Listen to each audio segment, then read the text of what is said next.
सच बोलने वाली बहू। देखो ममता, मैं आज ऑफिस जाने के मूड में नहीं हूँ। किसी का फोन आया ऑफिस से तो बोल देना कि मैं घर पर नहीं हूँ, किसी जरूरी काम से गांव गया हूँ। ठीक है, मैं चला, सुने, बाकी मैं संभाल लूंगा। ममता बेचारी, जैसा नाम वैसा ही नेचर। ना कभी झूठ बोला, ना फरेब, ना किसी से चालाकी की, ना किसी की पंचायत। सुन लेती है पति की बात और फिर कुछ देर बाद फोन आता है। हेलो, कौन? मैं सुनील का बॉस बोल रहा हूँ। दफ्तर में इतना काम पड़ा है, अभी तक ऑफिस नहीं आया। वो क्या कर रहा है? फोन दीजिए उसे। जी वो तो सो रहे हैं। कह रहे हैं कि आज गर्मी बहुत है तो घर के मजे लेंगे। बॉस को बीवी की बात पर गुस्सा आ जाता है।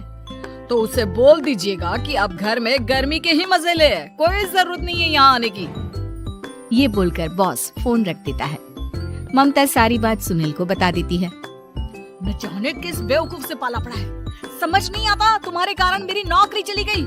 अरे झूठ बोलने में क्या जा रहा था तुम्हारा? ममता को समझ में नहीं आ रहा था कि उसकी खता क्या थी। अरे जो है वही तो बोला।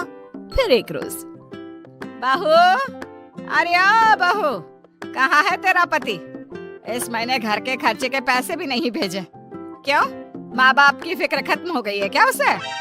पाए लागू माँ जी, वो ये बोल रहे थे कि माँ को क्या है, घर का राशन, खेत का पैसा, मवेशी का दूध, फिर भी न जाने क्यों मेरे सर पर भार देकर बैठी है। तभी सुनील ममता के मुंह पर हाथ रख देता है। क्यों रे कलमुँह है, हटा बहू के मुंह से हाथ। अरे क्या क्या बोलता है तू? वो तो इसकी झूठ बोलने की आदत नहीं है, इसलिए पता चल रहा है। देख मेरी सास कितनी शरीफ है। हाँ, तेरी माँ तो मोहल्ले की बदमाश है ना, और तेरी सास शरीफ है। बेटा ममता को देखता है और गुस्से से बोलता है। अब खड़ी खड़ी देख क्या रही हो? और भी कुछ कहना है क्या? माँ आई है ना, जाकर छाछ ले आ ठंडी वाली। ममता अंदर चली जाती है। माँ, इसके सच बोलने की आदत के कारण मेरी नौकरी जाते जाते रह गई। वो तो मैंने अगले दिन जाकर पैर पकड़ लिए मालिक के, नहीं तो।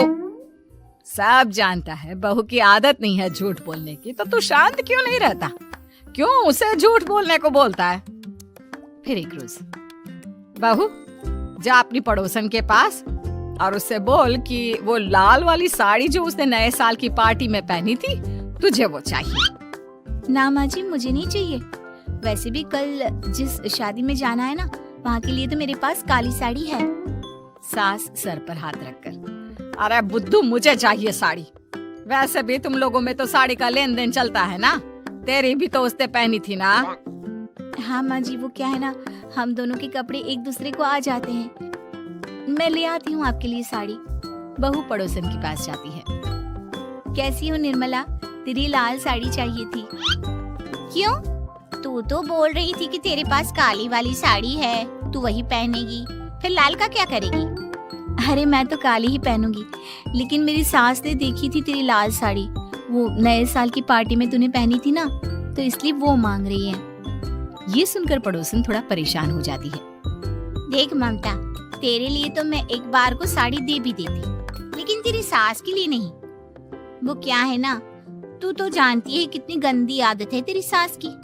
खाया पिया सब कपड़े पर ही पोंछ देती है। मेरी लाल साड़ी बहुत महंगी वाली है, पता चले उस पर हल्दी तेल का निशान लगा हो।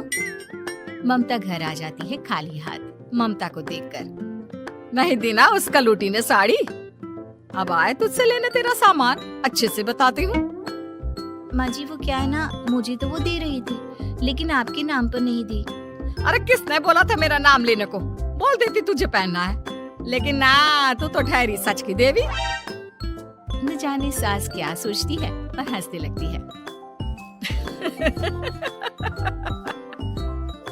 अरे माँ, क्या हो गया? क्या सोचकर हंस रही है? याद है जब बहू को देखने गए थे? हाँ माँ, सही बात है। याद आ गया कैसे मेरी सास बाजार के खाने को बोल रही थी कि ममता ने बनाया है। और बहू ने आकर सब बता दिया कि ये सारा खाना तो बाजार से आया है, वो भी कल्लू हलवाई की दुकान से। ममता दोनों की बात सुन रही थी। हाँ माँ जी, वो कल्लू हलवाई का ही था। मुझे तो आज तक पता नहीं चला कि माँ ने क्यों कहा कि मैंने बनाया है। खैर, मैं तैयार होती हूँ, शादी में जाना है ना। पूरा परिवार शादी में जाता है, जहाँ खाना वाना खाकर सभी बैठे होते हैं कि एक औरत ममता की सास से कहती है, क्या बात है बहन जी, मेरी आपकी बात हुई थी तो आप तो बोल रही थी कि लाल साड़ी पहनने वाली हैं, तो मैंने ये काली पहन ली। पता होता कि आप लाल नहीं पहन रही हैं तो मैं ही अपनी लाल पहनाती। अच्छा जी, तो इसलिए पूछा जा रहा था। अरे इतनी साड़ियाँ हैं कि क्या बताऊं। मैंने सोचा तो था, पर ये सामने दिख गई तो यही पहन लिया। अच्छा, मेरी तो तैयारी काफी दिन से चल रही थी, फिर भी आज ऐसा लग रहा है कि ठीक से तैयार नहीं हुई मैं। तभी आ जाती है हमारी सच्ची बहू ममता बहू। आंटी जी, वो क्या है ना, पड़ोसन की लाल साड़ी माँ जी को पहननी थी, लेकिन आप तो जानती है माँ जी की आदत, सारा खाया पिया कपड़ों पर ही पोंछ देती है, तो उस दिन साड़ी देने से ना ऐन वक्त पर मना कर दिया, तो अब इन्होंने ना मेरी साड़ी पहनी है। औरत ममता की सास को घूरती है। अरे मांग कर ही साड़ी पहननी थी क्या? हम जैसे तो खुद की ही साड़ी पहनते हैं, चलो चलते हैं। सास का गुस्सा अब ममता पर फूट पड़ता है। अरे क्या जरूरत थी ये बात सबसे कहने की? अरे घर की इज्जत का कोई ख्याल है कि नहीं तुझे? हाँ, मैंने क्या बोल दिया माँ जी? मुझे क्यों डांट रही है? मेरी गलती क्या है? ममता को रोता देख सुनील आ जाता है। अरे माँ, क्या हो गया? पता है ना शादी का माहौल है। सास सारी बात बेटे को बता देती है। देख रहा है तेरी बहू का हाल। अरे इस लड़की को तो ये भी नहीं पता कि कब कहाँ क्या कैसे बोलना है। अरे लेकर जा इसे यहाँ से। सभी घर आ जाते हैं। सास का मुंह तो फूला ही रहता है कि एक दिन। चलो बेटा, बहुत दिन तुम लोगों के साथ रह ली, अब चलो। वैसे भी ऐसी बहू के साथ समय कैसे कटे, जो ना झूठ बोलती है ना लोगों की चुगली करती है। अरे गांव में ही ठीक हूँ मैं, कम से कम 4 घर की खबर तो मिलती रहती है, वो भी मसाला डालकर। कैसी बात कर रही है माँ? अभी तो आई है, रह जाना, कितना अच्छा लगता है तेरे रहने से घर। तभी ममता आ जाती है। अच्छा लगता है, लेकिन आप तो बोल रहे थे कि न जाने कब तक रुकेगी, जाने का नाम ही नहीं ले रही। जाए तो कम से कम घर में थोड़ा सा फ्री सा तो फील करूं, यही बोल रहे थे कल माँ जी आपके लिए। सास बेटे को देखती है, लेकिन क्या कहती बेचारी, जब अपना ही सिक्का खोटा हो। चली जाती है चुपचाप गांव। फिर एक रोज घर की घंटी बजती है। सामने खड़ा होता है सुनील का बॉस। सुनील है क्या घर में? वो क्या ना, मैं यहाँ से गुजर रहा था तो सोचा थोड़ा ऑफिस का काम डिस्कस कर लूं। ममता कुछ कहती कि तभी वहाँ सुनील आ जाता है। अरे बॉस, आप आइए आइए। क्या बात है, घर तो बहुत सुंदर है। वैसे भाभी जी, आपकी खूब बातें सुनी है कि आप कभी झूठ नहीं बोलती। ये तो पता नहीं, लेकिन हमेशा सिर्फ कुछ न कुछ ऐसा बोल देती हूँ जिससे परेशानी हो जाती है। मैं ऐसा नहीं चाहती, लेकिन क्या करूँ। खैर, बॉस कुछ देर रुकता है, काम की बात होती है। ममता के साथ सब चाय पीते हैं और जैसे ही बॉस जाने को मुड़ता है कि क्या जी, कितने नेक इंसान है, फालतू ही आप खड़ूस और निकम्मा बोलते हैं इन बॉस को। अब क्या, बॉस के कान तक खुद के लिए अनमोल वचन पड़ जाते हैं और फिर ओह, तो ये बात है। और क्या कहता है ये? अरे बॉस, आप भी किसकी बात पर विश्वास कर रहे हैं? अरे इसे तो ये भी नहीं पता कि आलू प्याज कहाँ रखा है। अरे ये क्या जाने क्या बोलना है क्या नहीं बोलना है। मतलब जो मुंह में आ रहा है बोले जा रहा है। भाभी जी, आप बताइए। नहीं बॉस, लग रहा है कि कुछ गलत बोल गई मैं। वैसे ये सिर्फ इतना ही बोलते हैं कि आप में कोई टैलेंट है ही नहीं, आपकी नौकरी इन्हीं के कारण तो बची हुई है। अरे बस कर ले अम्मा, अब क्या करवा कर मानेगी, बड़ी मुश्किल से तो नौकरी बची थी मेरी। सही कहा, बची थी, लेकिन अब निकल गई। तेरे टैलेंट के भरोसे चल रही है ना मेरी नौकरी, अब देख तू। अच्छा, तो आप भी यही मानते हैं?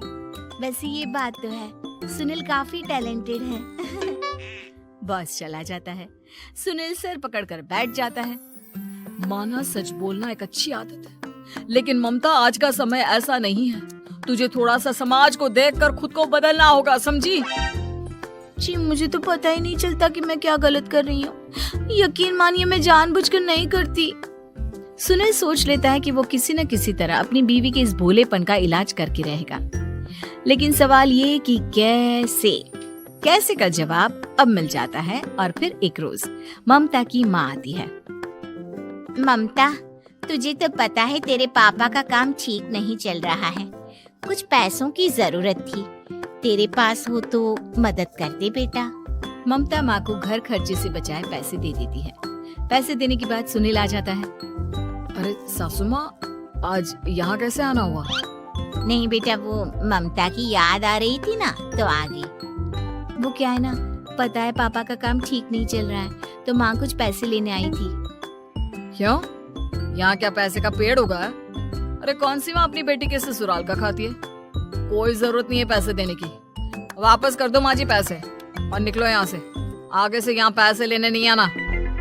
सुनील ये बोलकर निकल जाता है। उसके जाने के बाद, बेटा ममता, तूने मेरी बेइज्जती कराने के लिए यहाँ बुलाया था क्या? अरे छोटा सा झूठ बोल देती तो तेरी माँ की इज्जत बच जाती, लेकिन चलती हूँ मैं। सास बाहर खड़े सुनील से कहती है, तेरे कहने पर बेटा हमने ये नाटक तो खेल लिया, लेकिन उसका क्या असर होता है ये नहीं पता। थोड़ी देर बाद सुनील घर आता है। देखिए मुझे मेरी गलती का एहसास हो गया है। मैं समझ गई हूँ कि सच कितना सच होता है और उसकी कीमत आज के समय में बहुत बड़ी है। माफ करना, मैं आज से सच कभी नहीं बोलूंगी। क्या? कभी नहीं? फिर क्या, दोनों मियाँ बीवी खुश रहने लगते हैं, क्योंकि बीवी को थोड़ी सी झूठ की आदत हो जाती है।